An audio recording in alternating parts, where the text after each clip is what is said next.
Yes, we are.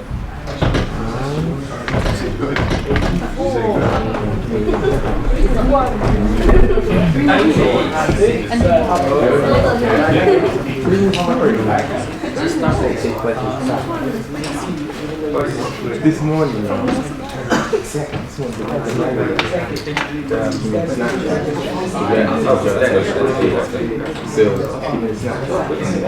So what you doing today?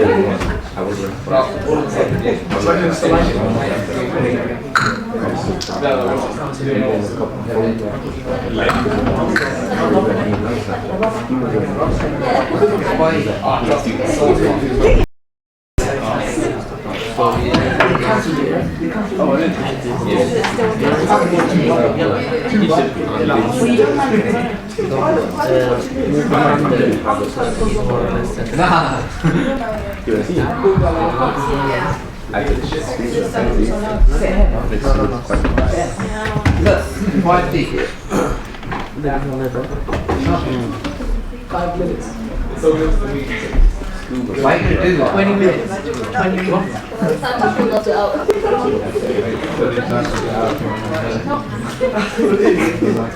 I can paint them.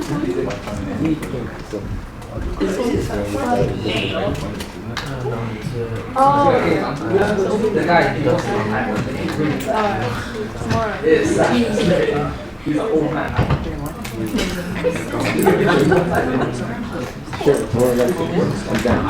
I'm gonna cut it first though.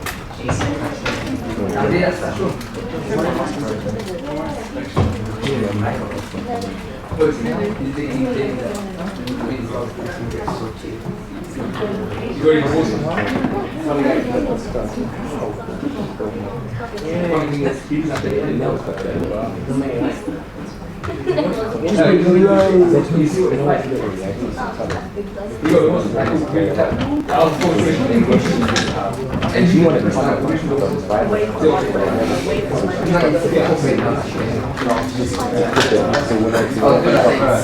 so annoying,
and I just want to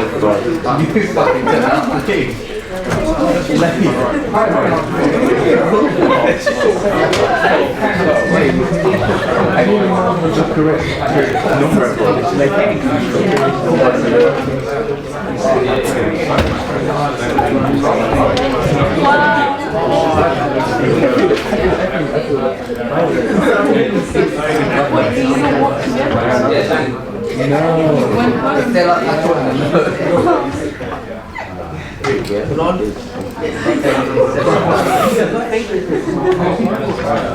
Okay guys, we are going to make a start finally.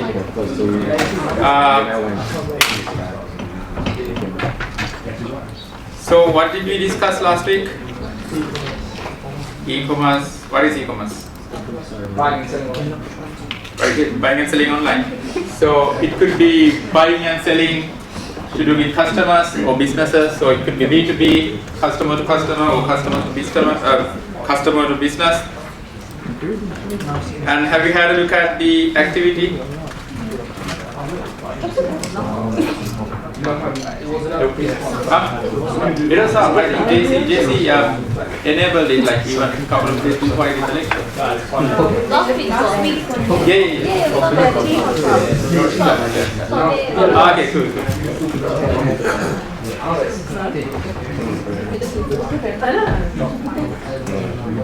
Okay, so this week's activity I'll enable it after the lecture. What you have to do is you have to go to Google Analytics or any similar sites.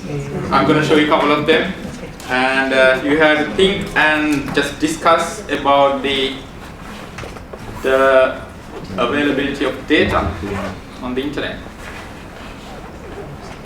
This machine is terribly slow today. Okay, internet. There is two internets. One internet starts with capital I, one internet starts with simple I. What is the difference? Which one is the Facebook internet? Capital I internet or the simple I internet?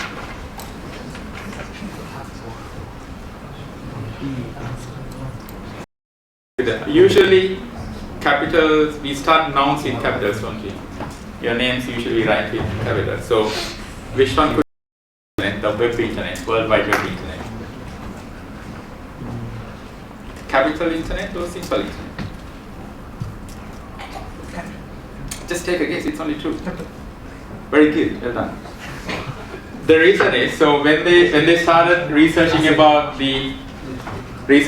making one computer talk to another, so two computers exchange messages, then three computers, four computers, so there came the concept of network. So network of computers talking to each other. And so that is a network, okay? So you can think about, you know terms like local area network, metropolitan area network, and wide area networks. So if you imagine a network, and then, so we were already thinking about one machine talking to another machine. Now think about network talking to another network, okay? And one network talking to millions of other networks. So that is, so any situation where you have networks talking to each other is internet with simple I. Because it's a network, it's an internetwork. So then came the idea of HTTP protocol, TCP/IP, and the concept of let's have a worldwide internet where there are servers in different countries, different people from different companies, organizations, or houses can connect to this network and start communicating. And this idea of HTTP, who came up with the HTTP idea? Yeah, very famous British guy. He was there, or his representation was there in the London Olympics, the opening ceremony as well. Somebody said the name of it. Did you say? Yeah, Tim Berners-Lee.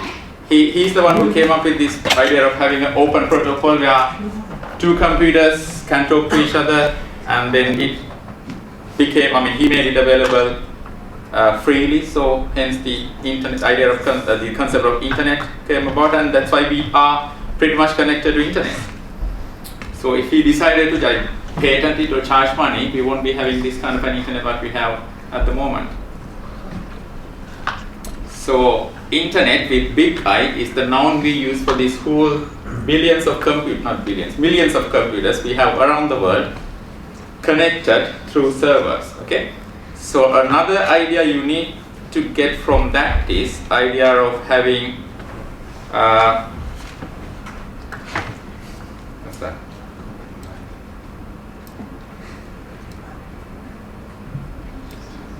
Okay, that is finally a module. So idea of having, so what we were talking about is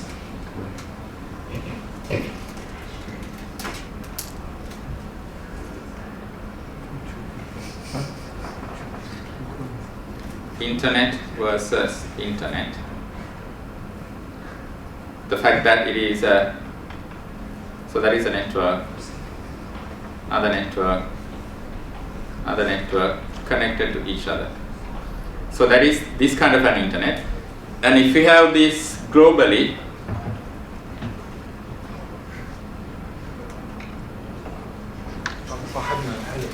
in our, hi guys, you're not too late because we just managed to start. So when you have this around the globe, through the arrangement of clients and servers and having the communication governed by HTTP, we have what we call as the big internet. Okay, so all the web pages, can you guess the number of web pages we have at the moment? Could that be 100,000, millions or billions? Pages or websites? Websites. A billion maybe. Yeah, I think it goes into billions. I can't remember the exact number. But it'll be something interesting to figure out.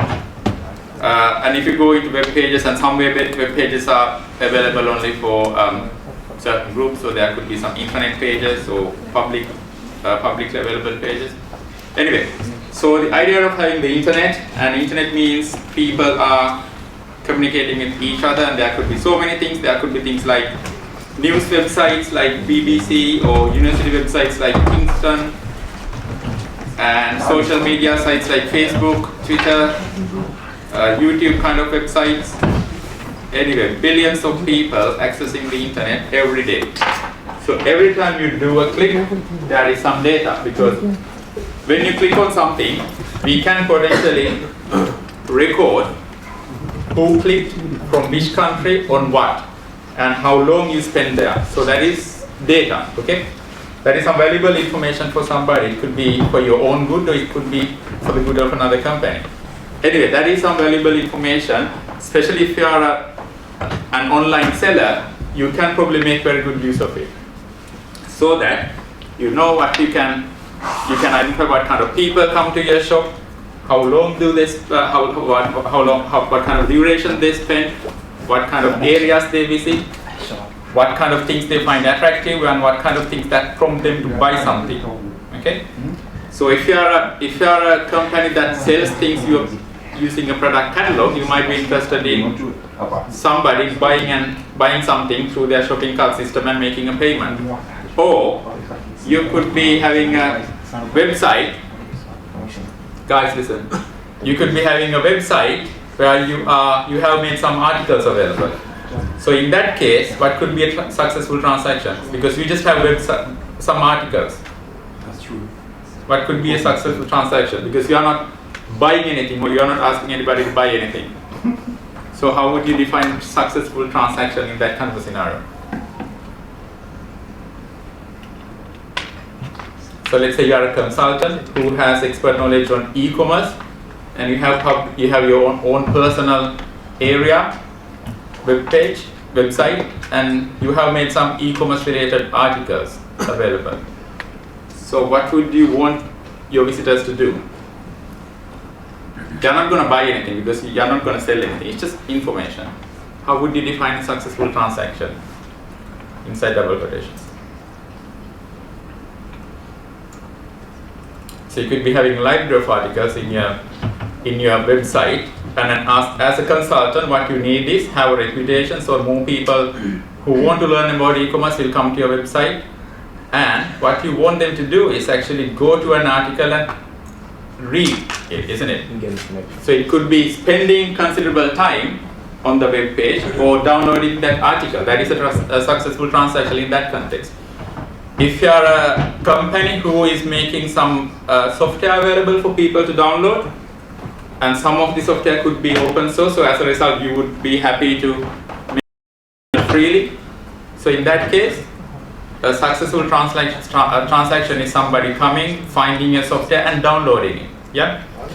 So you can keep track of people spending money, or people meaningfully browsing a web page in your site, or people actually downloading a software. It could be a variety of things. So if it's like a video catalog, it will be people actually watching a video. Okay. So anyway, as a website owner, you would want customers to come, have some meaningful interactions, and make some use out of your website. Okay? So the idea of web analytics came about. It's basically trying to understand what people do in the internet. Okay? Now, if you think about organizations or companies or who are having websites, e-commerce websites, they might be interested in figuring out who comes, what they do in on their website, because based on that, they can optimize their website so that they are selling the correct product to the correct audience, more people are buying things, and more potential customers are coming into your website. So if you think about the analytics, it comes under, have you heard of the a term called decision support systems, DSS?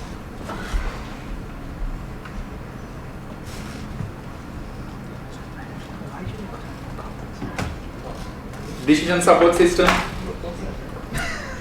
So these are applications that help somebody to make a decision. In day-to-day life, if you think about your buying something, you decide whether to buy that or that based on some sort of a condition, okay? So you can pretty much translate your action into an if-else condition. You are familiar with if-else, don't you? You do programming one? Yeah? So if-else is a conditional statement.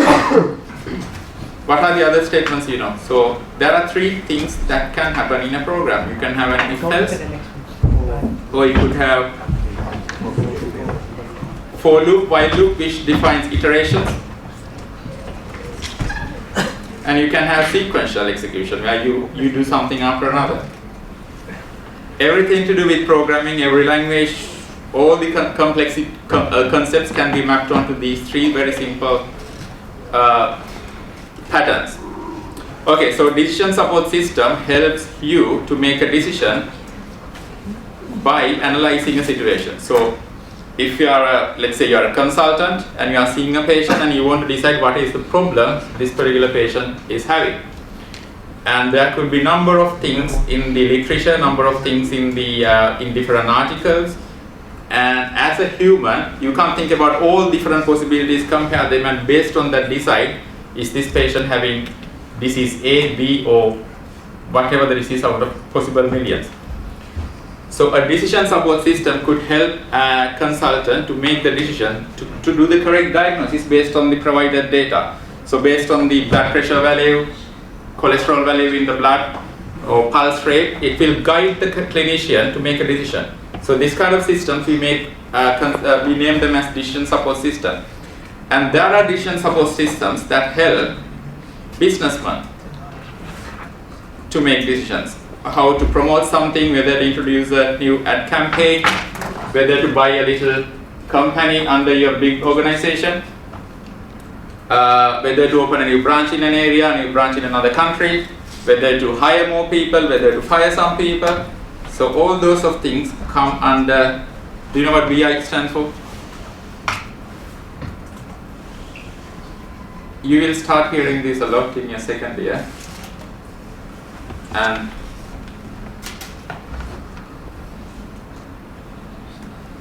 so this is business intelligence. So because we have computers capable of doing things very quickly, storing terabytes of data with very good processing power, they can scan through large amount of data and help you to make the correct decision so that you can make the best possible investment or best possible marketing strategy or best possible ad campaign. Okay? So these kind of things comes under business intelligence, which is under the big domain of decision support. And under that, we have things like Google Analytics, which stays under business analytics.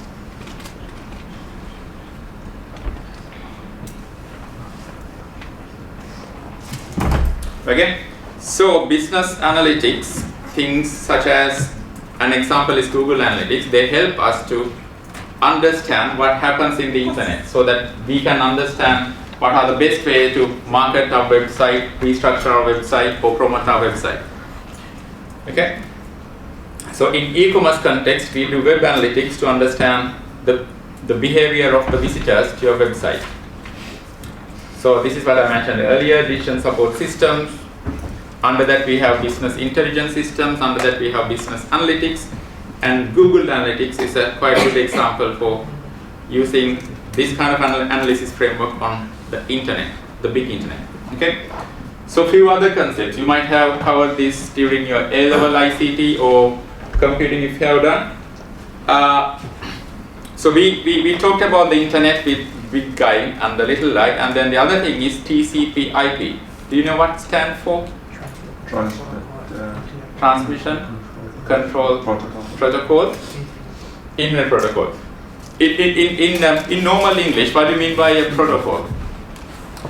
A way of communication. Exactly. So it's like the rule set. If you want to go and meet the Queen, this is the protocol. If you want to go and arrange a trip for an embassy, they talk about a protocol. So similarly, protocol tells you what to do first, what to do next, and what kind of things should be done at different stages. So TCP/IP governs the communication inside the internet and most of it, and networks. So it roughly has 7 layers. So this is the topmost one, the closest to you. This is your computer or laptop or tablet or smartphone. And inside that you have applications and presentation, taking care of how to present things to you. And then things that manage your session. What is the start time, what is the end time, what do you do during that time, how to handle errors. And enabling all the different information into packing them into packets and helping them to preparing them to send through the network. And then you have the network layer, which helps you to identify what is the source, what is the destination, how to send it through. And then finally, before it leaves you, you have the actual network card, which could be a tiny chip now, that handles the whole translation packaging before it releases the data request into the big internet, the big cable, the cable networks. And then it goes through copper wires or fiber optics or as a wireless signal through a satellite as 1010, and it reaches another machine. Okay? So if you think about the top layers, you could be having things like HTTP, which stands for what? Hypertext Transfer Protocol, which is the most prominent protocol we use nowadays to send and receive stuff through web browsers. Or you could be having Telnet, file transfer protocols, so many other different protocols which are having specific purposes. Okay? So anyway, so through the network, because of the TCP/IP rule set, it's quite possible for 2 machines developed by 2 different companies or sitting in 2 different countries or having 2 different operating systems to communicate with each other quite openly. It's all thanks to having this kind of a protocol structure. Okay? So it's imagine 2 people in 2 different countries talking the same language, knowing the same grammar and everything. So it's like that. So as a result, the whole idea of internet is here at the moment, because there is this guarantee that one computer can talk to another. Second thing you have to be familiar with is the idea of client and the server. So before the network era, there used to be just computers that you can sit in front of the computer and they get some calculation done. When computers were connected to each other, initially they can just send files from one to another. Both are with similar capabilities. And then people start thinking about a departmental network, so where a number of computers can do certain things, and then they thought about it will be much more cost effective if we have one big computer which can do most of the hard work and send the data or send the results to smaller computers which should be used by your individual staff members. So, because it's quite expensive to enable everybody in the department to have very powerful beast-like computers, this idea is quite good, where we have one big, powerful with big capacity, big hard drives, very good processors, processing power, plenty of RAM. It has loads of lights. And connected to so many other little computers.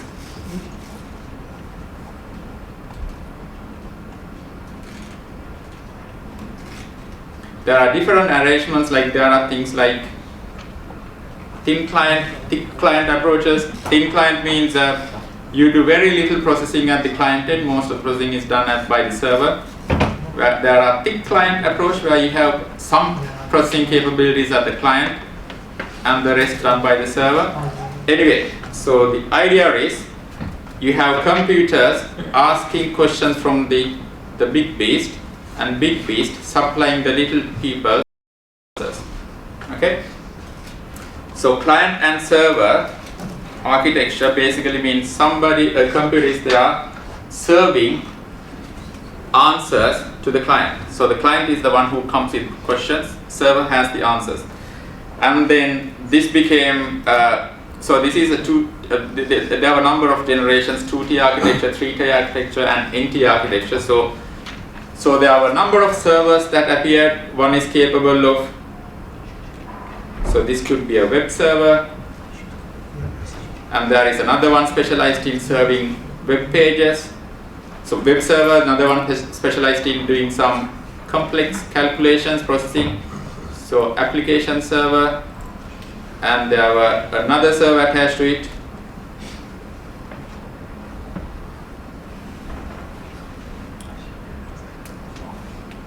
Which could be having a very big hard drive. So that could be your database server.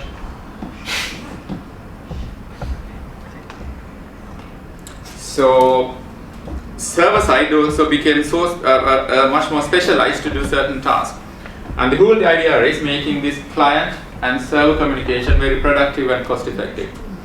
So what happens is, you using your computer, desktop at home, searching for a friend in your Facebook account, will be sending a request, and it will be handled by the server, or there could be number of servers involved, and it will be sending you the correct picture, photo album, or the correct updates in your Facebook. So you request something and you get the result.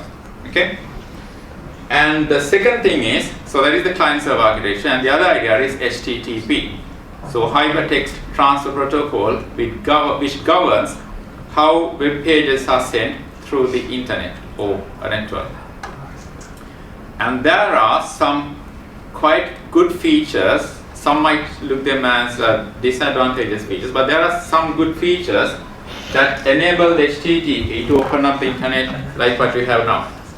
There are two things. One is what we call as the connectionless nature, and the other one is statelessness nature. Okay? So connectionless means every time it initiates a communication, it always have to open the connection, send the request, get the response back, and close the connection. It doesn't have a permanent connection between you and the server that lasts number of hours. It just has a very temporary, ask the question, get the answer, close the connection. Ask the question, get the answer, close the connection. Okay? And the statelessness means it can't remember between two different sessions you might have open. For example, I might be asking you, let's say one of your name is Jack. I ask you, hi Jack, my name is Pushpa, what is the time? And you could be saying, time now is whatever. And then I have another question. So the next time also I'm saying, hi Jack, I'm Pushpa, and the next question. Because the HTTP protocol can't remember that you are Jack and I'm Pushpa. It doesn't remember that. Every time you do, you have to read, open the session, ask a question, close the session, say bye-bye. Okay? So you might feel like it's a rubbish arrangement. Why do you have that kind of a thing? How nice it would be if you can remember between different sessions and different requests. The reason is connectionlessness and statelessness enable the communication to be very dynamic. You can take any route based on the availability of, based on the traffic you have. So one packet could be taking this path. In the next moment, it could to the same destination. It could be taking another path. Because you don't have like a very tightly controlled links between the connections, it can dynamically quickly send packets from one to the same destination, taking different routes. And because it does not need to remember, the size of the packet you have to send is quite small. If you have to remember stuff about the history, what time it was initiated, who initiated, what was the authentication done, you have to spend a big envelope in your packet, in your channel, if you imagine it as a connection between the source and the destination. Because it's connectionless and stateless, you can send a very small packet very quickly between the source and the destination. Okay? So as a result, the hardware became very cheaper, things could be done with a very small amount of hardware and processing power, and as a result, the internet became quite popular. So that is the HTTP. You had to be very thankful about the guy who came up with the idea. And cookies. Yeah, you know about cookies? So cookies, because HTTP is not capable of remembering from your last request to the new request, or what you have been doing, the idea of the concept of cookies came. So the cookies are little tiny buckets of data that could be stored in your machine, which help the server to remember who this person was. When did he last visit my website? Last time did he buy something or not? Last time, what are the sections the person as a user you visited? So the server can plant a little cookie with various information. You can define how long the cookie should be living in the machine, what kind of information. You can plant a little ID so that that particular person can be uniquely identified. The idea of cookie enabled the internet to have some sort of a memory, so that the server can now remember you as visitors or me as visitors coming to your e-commerce website. But of course, you have the option to delete cookies, disable cookies, which means I won't be, as a server, I won't be able to make any connection between this visit to the last visit. Okay, so to the e-commerce world, it's quite good because it helps them to remember your data and identify you as a unique person. And they could be having their own database in their server which tells, let's say, JC has a cookie ID 111, so they will have start making a record. 111 is this person living in UK, mostly browsing the internet from Kingston University. Sometimes he spent some time in France. All that information could be recorded in the database and attached to the 111 ID, and the next time you visit the same site, they can quickly link 111 with JC's behavior and figure out what kind of things he likes to buy, and how likely is he going to spend some time in the on your website. Okay, so the other thing is, it will be quite handy for digital businesses if they can record more data about the people that visit their site. So there are broadly two approaches. There is the passive approach of data collecting about users and active approach. Passive approach is basically reading through the server log file. Okay, so we know what a server is. Server is the machine that serves information to little small clients. Every time client makes a request to the server makes a record. What time was the request made? What was the nature of the request? Which part of your service was responsible for supplying the answer? What is the browser? Where's the IP address? What is the IP address? What is the country? That kind of things can be tracked in your server log file. So typically this is a server log file, how it looks like, but you can write a very little program where there are a number of applications that can pass through it and figure out what is the IP address of the visitor, what time they came, URL, browser, country, duration, type of authentication, any errors that happen. So everything can be recorded. It could be quite useful for a company to identify the nature of their visitors and maybe convert that into some kind of a business intelligence data to optimize their marketing strategy. Or if it's a government website, they might still be quite useful. This kind of information will be quite useful to identify what kind of people, what kind of time of the day, in which period of the year do they tend to access this particular site. Or they can simply analyze their messages and figure out, are we actually having quite good infrastructure to serve this kind of a large number of customer base. So that is the which approach, active approach or the passive approach? Passive, because we analyze everything based on what we have in our server. We are not particularly doing anything to the customer to enable them to track them individually.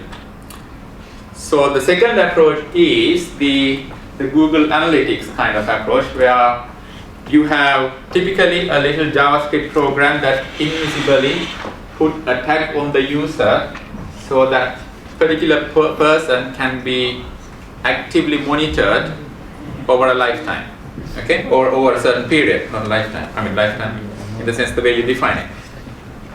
So an example for third party is Google. You can open up a Google Analytics account and do we have anybody who is actively using Google Analytics at the moment? So if you remember the first time you did, you opened up the account and it will give you a little code to paste in your website, isn't it? Yeah. Yeah, so if you are using a content management system, you can copy the little code on the template, or some content management system have separate areas where you can actually activate that. Anyway, what you are doing is you are planting a little tag on your website so that every time somebody visits that particular web page, that will be recorded and that information will be stored at the client end. Okay? So through that you can analyze how many people coming, where are they coming from, which areas they travel to in your website, what kind of the path or journey they have inside the website. Everything could be analyzed. And if you actually open up an account and if you actually have some website, it may not be an e-commerce website, it could be just a very simple article about e-commerce or Kingston University. And if you activate this, it's quite fascinating. It's quite addictive in a way. It's quite the way you see there are people coming from different countries, different times of the day, and monitoring that itself is a quite enjoyable task. And imagine you can monitor that, optimize your website, and make money. So that's some people's job. And if you have one Google account, you can monitor a number of websites and see what keywords they used, and based on that you can identify what are the some kind of changes you had to do your keywords in the content, which pages are more popular than the other, and based on that optimize your website and so on. You can do so many stuff in this approach. But of course, if they want, they can disable your clients, your visitors can disable JavaScript, and whole thing might become unusable. So as a result, some companies recommend a hybrid approach where you use both server log files and this kind of a page tagging approach. Okay. Now gradually going into this Google Analytics kind of area or web analytics, there are few keywords or terms they use frequently, regardless of the application you are using. So website, of course, is the site, which is the subject now. So under a one analytics account, there could be number of sites. You could be using .com site, .co.uk site. Different sites could be monitored individually.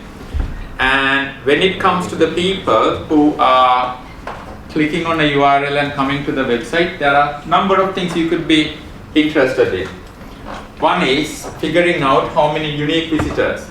So unique visitor is somebody who is coming to your website for the first time. Now this could be having a little bit of a interesting definition, because sometimes there could be a duration attached to it. So you might have visited kingston.ac.uk today, and you might be visiting that again. Let's say you are a postgraduate student now, and you are an alumni. You have left the university, and you might be visiting that website again 3 years later, depending on how they have defined. So after 3 years, coming back to the website, still you could be considered as a unique visitor. Okay, because of that huge gap that is there between the first visit and the second visit. But generally speaking, unique visitor is somebody who comes for the first time to the website. Conversion rate is if you are a website that is selling something, out of the 10 people or 100 people who visited, how many ended up actually buying and paying for something. Okay? So how many of the potential customers were converted into actual customers? If you are a website that any that has some downloadable software. So this will be out of the people who visited, how many actually downloaded a software or a particular software. It tells you an idea, it gives you an idea about how successful you are as a website, as a business, or as a software portal. Frequency, again it depends on how you define or how you set the period. It basically tells within a certain period of time how frequently you have come, or how many visits between 1st of January to the 31st of January. Loyalty, how can we measure loyalty in a website?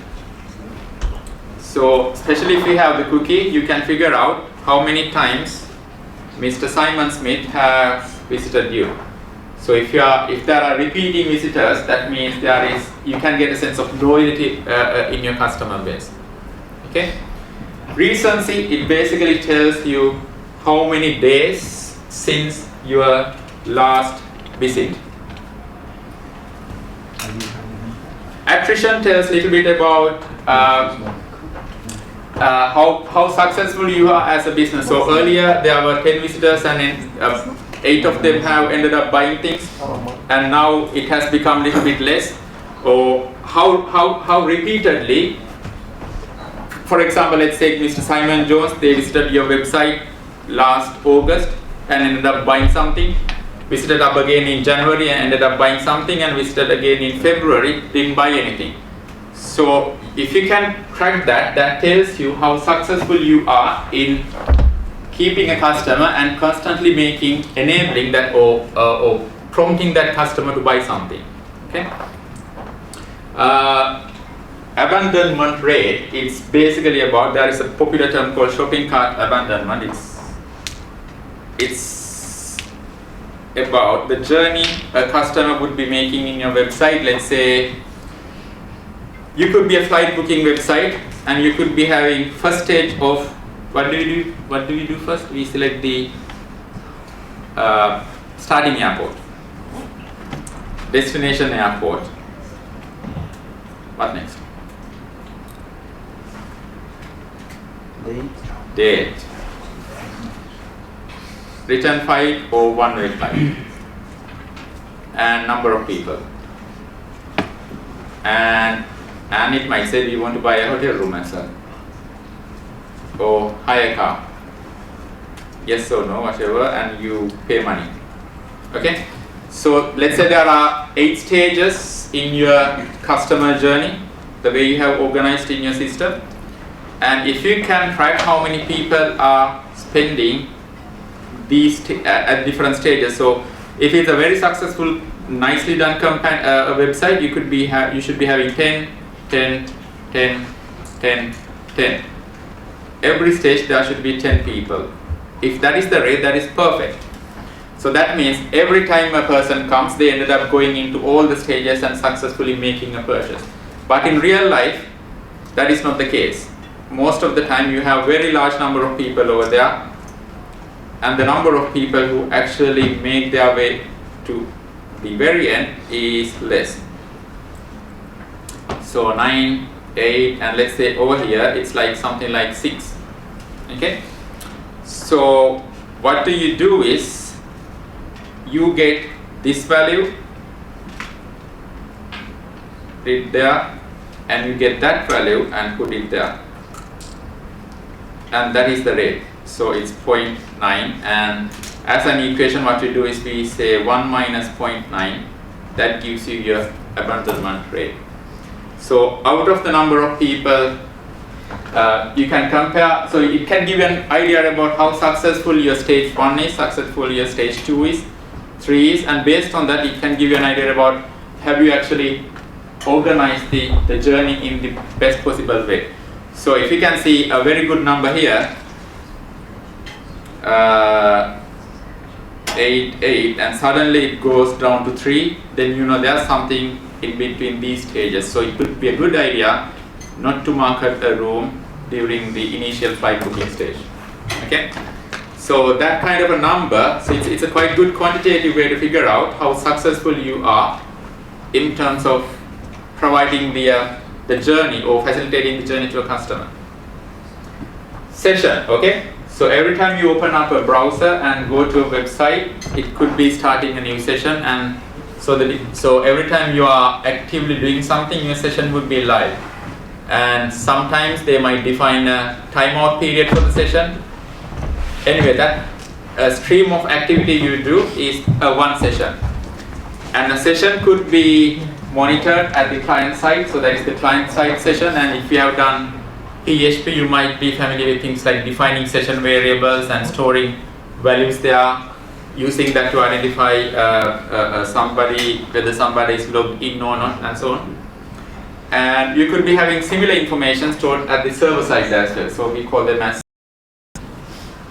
sessions. Are quite handy to figure out how long somebody is there linked to your website and what kind of things they do, and what is the average session duration. So the page view just tells how much time somebody looks at the page, and if they click on something and if they don't wait till the full page is loaded, that is not a successful page view. Or it could be having a little flash area or a JavaScript area that might take a little bit longer to load it. So as a result, that might not end up being a full qualified page view. Clickstream is a sequence of activities a customer could be doing to complete a particular transaction. And all those information are quite valuable for you to identify where you are, or what is your position as an e-commerce website or a supplier who is providing services through the internet. So this is the typical scenario. You have a very large number of hits. Some of them ended up being actual successful page views, and they can be, some of which could be counted as actual meaningful visits. Out of that, there could be a very small number of unique visitors, people who are coming for the first time, and a very little number of people who are trackable as Mr. Simon Jones and so on, and the previous buying patterns and what he or she bought earlier and so on. Okay, so that is the Google Analytics or Web Analytics side of things. And the other conceptual things you need to be familiar with is, this is quite good in the final year as well, the idea of data pyramid or knowledge pyramid. So what is the information? What is the difference between data and information? A question you might be hearing a lot of time during your undergraduate year. Information is what data. Information are processed, and Information, something that makes sense, and data is processed, something. Very good. So you have the raw data, you do some processing, it could be multiplying, taking the average, or getting a visual picture of it, and you get something meaningful. So data is just raw, information is more meaningful. If I think about, say, today's temperature is 3 Celsius, that is just data. But if I keep capturing the daily temperature in January, and if I make a statement like January is generally a cold month in the UK, that is information, because that provides you more things to make decisions with, whether to have a very bulky layers of cloth or not. Anyway, so data processed becomes information. Information collected for a long period, and when you think hard about it, analyze about it, and you can convert that into a knowledge. So the knowledge could be something like people who are living closer to busy motorways tend to have more respiratory diseases, kind of a thing. Okay? And knowledge, again, synthesized, corrected, verified, let experts like make it more beautiful and meaningful. It becomes wisdom. So wisdom is like very generic, very universal statement you can make. And so that is how the knowledge pyramid or the data pyramid is happening. This is a quite important area in the fields of data mining and big data. Now when you graduate, when you start looking for your jobs, things like data mining, big data would be having pretty much very generic things, because at the moment they are very trendy, very high-tech kind of things, but by the time you are graduating, it will be like quite normal things in sometimes. So it will be quite good for you to familiar with those concepts. So you have data, you have knowledge, you have wisdom. We have this idea called data mining. Okay. imagine gold mining, okay? So gold mining, what do? We collect some tools, we identify an area, and we start mining. So mining something in a particular area, does that guarantee we are going to find gold? No. No, we just hope there will be some gold. So the data mining is something similar. We dive into a big amount of data, hoping that we would be able to discover some patterns. So web data mining is the same thing. We go through the large amount of data that is there as a result of the World Wide Web and Internet, and we try to figure out some relationships. So there are very, very interesting case studies about how companies manage to come up with relationships between people's buying patterns. Like there are very famous case studies to do with, just read about it. There are a number of case studies about people buying one thing also ended up buying another thing on certain day. Okay, and based on that, companies like Sainsbury's or Tesco's, they might give you little vouchers. There is 10% reduction on this particular item because they know you tend to buy that particular item. And that's through data mining. They manage to figure out, after spending a lot of time and expertise, figure out these are the buying patterns of their consumers. You can do similar things with your website to figure out what is the relationship between the people who come and what they ended up doing in the website.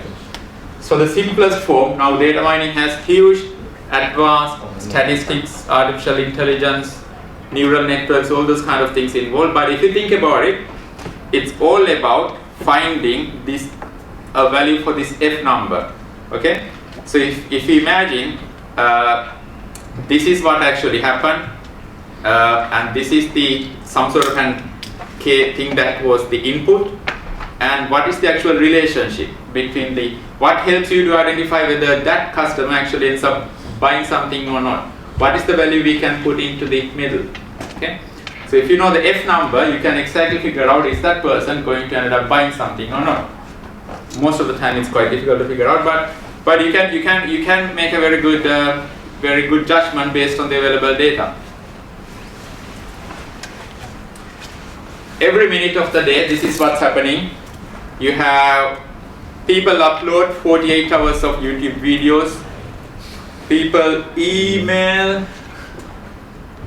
240 million some messages. Google receives nearly 2 million search queries every minute of the day. Users share 684,000 plus content in Facebook and so on. There are lots of things happening every second in this very connected world, which means there are a lot of information if you want to make use of them to come up with to discover some interesting patterns, and based on that optimize what you're offering to the audience. So this is I try to figure out a way of showing my Google Analytics account, but I have about 6 different websites, but nobody comes. So my lines are quite flat. So this is a screenshot of a website Jonathan Briggs captured earlier. So it tells an idea about how many people are visiting in different months, and you can explore different things in this area to figure out platforms, which areas, what kind of browsers, what time of the day. So many different patterns can be identified through by exploring your Google Analytics account. And it's as I said, it's quite addictive. You can see so many interesting things, and you always feel like, oh, let's go there and see what's happening. Every night, every hour, you will feel like going there and thinking. Every time you upload a new material, it will be quite interesting to see how people view that, how many people are coming from which regions. It's quite interesting thing to do. Or you can have this kind of a tool. So this is an alternative for Google Analytics, which helps us to figure out, visually identify what areas of your web page are clicked by different users. Okay, so this is the advert about the cookie policy. So and then you can. Your website. I'll put the URL. I can't remember the.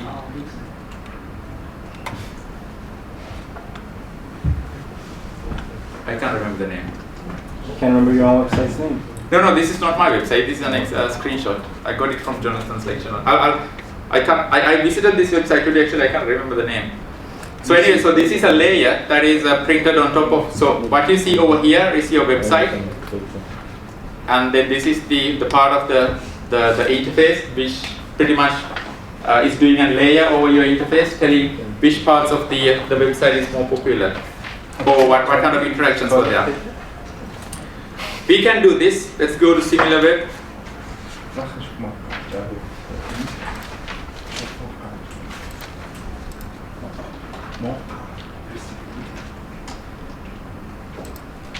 So this is a way to figure out how popular or what kind of activities are involved in a particular site.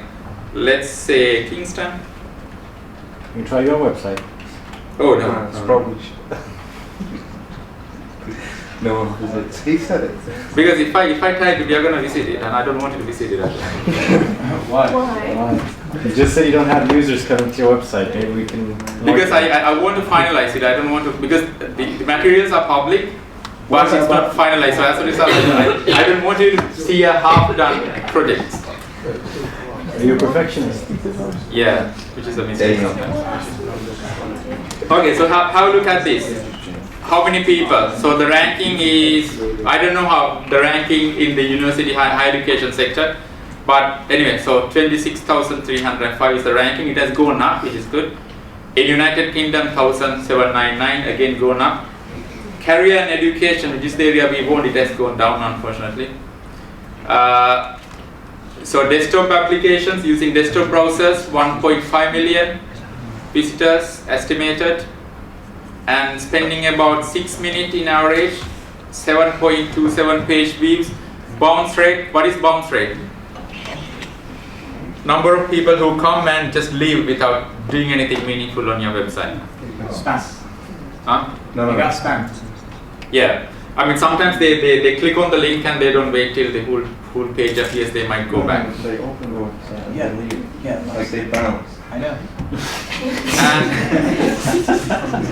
And so it tells us about the monthly. So October. Why October there is high? Is that the time where you start making the that's UCAS time where- applications? No, that's the time where people start going to university. Yeah. Like applications. And direct. So people who directly click on the link or type the URL and came there. People who were referred. People who found by typing it as a search query. And if you go to the geo, it can tell you about the countries. So obviously most are from UK. And types, let's look at the referrals. So referrals coming from Kingston University, and out of that, what is good is there are organic ones coming from, which is a very high percentage. Pretty much most of them are coming from organic searches, as opposed to advertisement Kingston has published on Google. So 0.13% coming through paid adverts. In social media, Facebook, because there are a number of accounts now, social media seems to be good compared to what it used to be. Advertising, audience, little bit more about audience. You can get idea about what kind of demography, what kind of groups or countries. Can you see the worth website? Sorry, up. So much the website worth In what kind of way? in terms of money. How would, Oh, I don't how know. would I you don't think you calculate can. I know there's a website. How do you measure that? that? How do you calculate There's a website called My Website Worth, something like that. You can just put the website in. So what is the basis for that In calculation? terms of views. Ah, okay. How So do if you you, for example, if you want to sell your website to somebody, Yeah. ah, okay. But what is the URL? It's called. Just type in website worth. Website Yeah, I told you. worth. Yeah. Site price, worth of web. Yeah. Okay, let's do worth I don't of know web. if it's accurate or not. Let's do. Sometimes- Are we going to sell Kingston? Yeah. It's 2 million. Website value. Oh, that's good money. Mine? No. That's how many websites are evaluated. This one. Okay, so what is this? Estimated worth 2 million. It's 2 million, yeah? Your website. Kingston. That's Kingston. What is it? Shall we try another? Let's try Google. Oh, he likes it. Why don't you try your website? Wow. Get the number. But you don't know exactly. No. 1.6 trillion. Damn.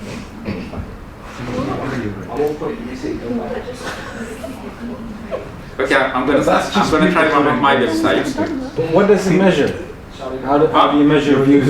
What does it measure? I mean, as you said, I think it probably based on the popularity. The traffic, yeah. Yeah, but how do you translate that popularity into money? Because how famous? Because you are. if you have lots of millions of visitors, Well, yeah, but it's different for everyone. I mean, you get different money on. No, but he means like, how can you advertise your website? Is it that famous? Like Yeah, but there's not a static price for advertising throughout the web. There are like different prices for I know, different but keywords. just like I said, it's about traffic. Can you How many people come about? No, but how does it so Facebook was 78. Is that billion? No, that's not billion. That's Can you click on that 78 link? It says, how does this calculator work? Is it Sorry? accurate? Click that first link Yeah, the blue one. There, on the there. bottom. No. in blue. Yeah, there you go. Is it accurate? Learn how. Okay. Public traffic and authority ranking. I don't know why. See? What? Alexa ranking. So anyway, all the elements seems to be based on the actual ranking in various search algorithms. And it says potential advertising revenue. Okay, so if you have millions of people, if you put an advert, so you can assume out of that, if 10% clicks on some sort of an advert, how much money you can make it.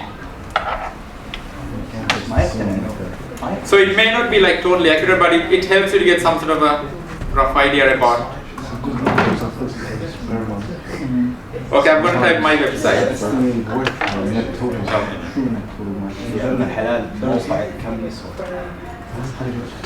Okay.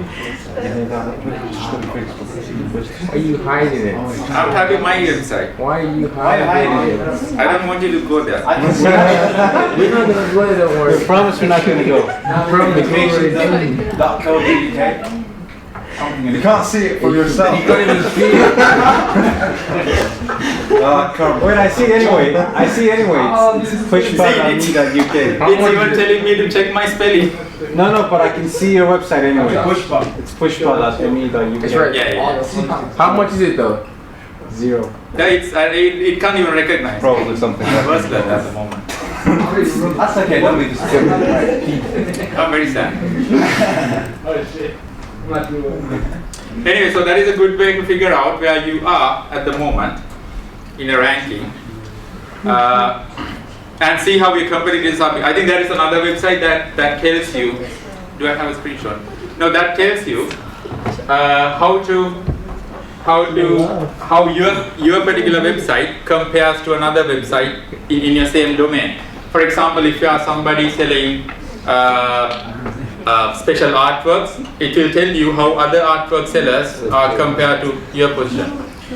And another similar parallel thing to do with this kind of web data visualization is there is one of the Google Research Lab app called Fusion Tables.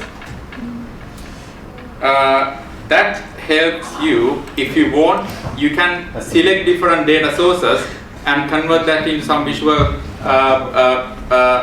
representations. Before going that, have you gone to the website Plane Finder? Plane Finder? Or Flight Finder? Plane Finder? Yeah, Plane Finder. So this is again a very good example for how the power of web is there, where you can live visualize where different planes are. So Why can't they find the missing Malaysian thing? Yeah, how they found the missing thing. Yeah. exactly. I'm quite scared They to. don't know about this app. He could save thousands of lives. If I accidentally click on a plane, what would happen? It's gonna crash. Look for Asian flights. Okay, look, it tells you. Look at the gap, look at the pattern. I won't see any Malaysian flights. So you can click on it and it tells you the details about the flight. And imagine this is like the whole thing is they are live. Yeah, me too. That can be used bad. How? But it's up to them to whether to enable the share the data or not. And I think it's like a public. I mean it's freely. I mean publicly available. Let's see the Eskimos. Not poor people. Do they have any? Yeah. No, I should be nice. Yeah, no one gives a fuck about Iceland. And there are some points there. There are some more green there. Anyway, so this is a very, very good example for how different things are visualized on the internet. And similarly, there is a ship finder.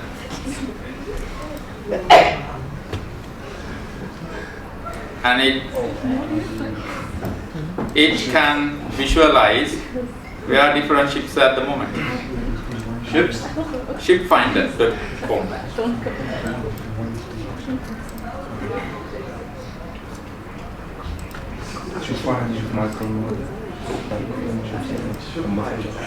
Yeah. Okay, if you go to Google's Fusion tables,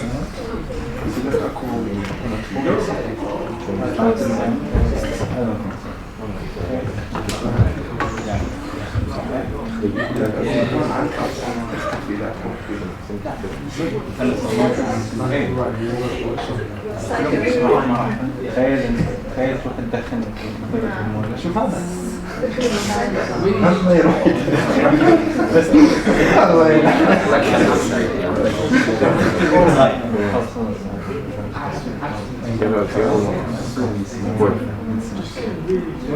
okay, if you have a Google account, you can go to the Fusion table and you can attach most of the things, convert most of the things into like a visual things. There should be a gallery somewhere.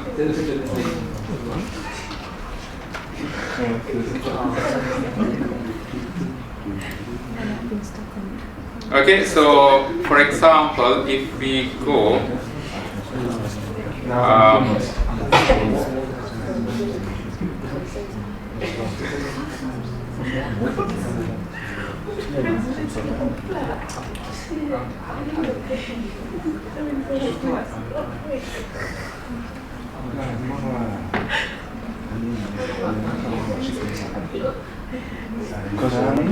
okay, so this is again a very a public service where so you have traditional row column based tables, and it can be mapped into this Google API, and through that you can visualize something. So this is a map of nothing at the moment, and I'm going to select terrestrial and human.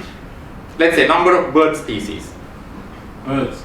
Number of birds. Yeah, chickens. Okay, so we have more birds in this area, China and Africa. Right? Number of what? Forest area.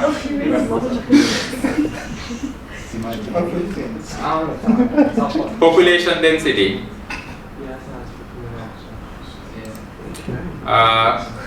Temperature change by 2050. So what you can do is you can come up with your own visualization. It may not be a map. It could be a bar chart. It could be anything.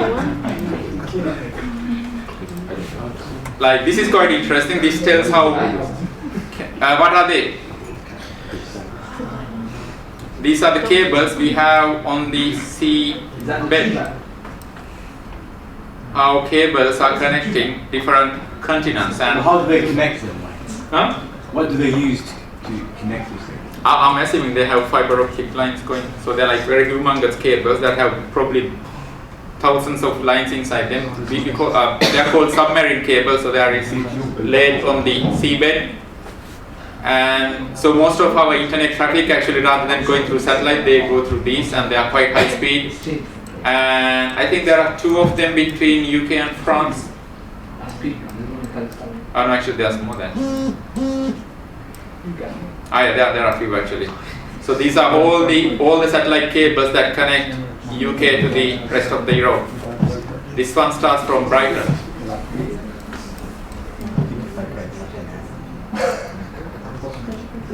Okay. So anyway, so if you have a Google Fusion area, you can easily search for like things like BBC weather and start creating a visual map based on that. Okay, I think that's pretty much it I wanted to cover. Cool. Yep.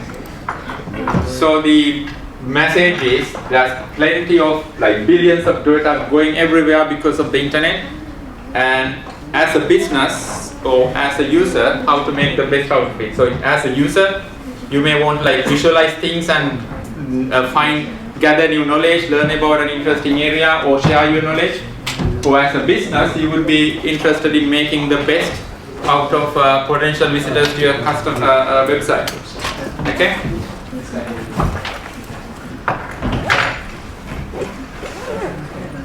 I'll upload this now, and also I'll upload the activity.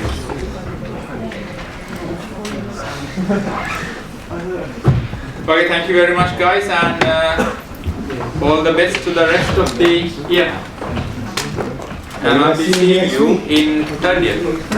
Are we not seeing you next week? No. What's the activity?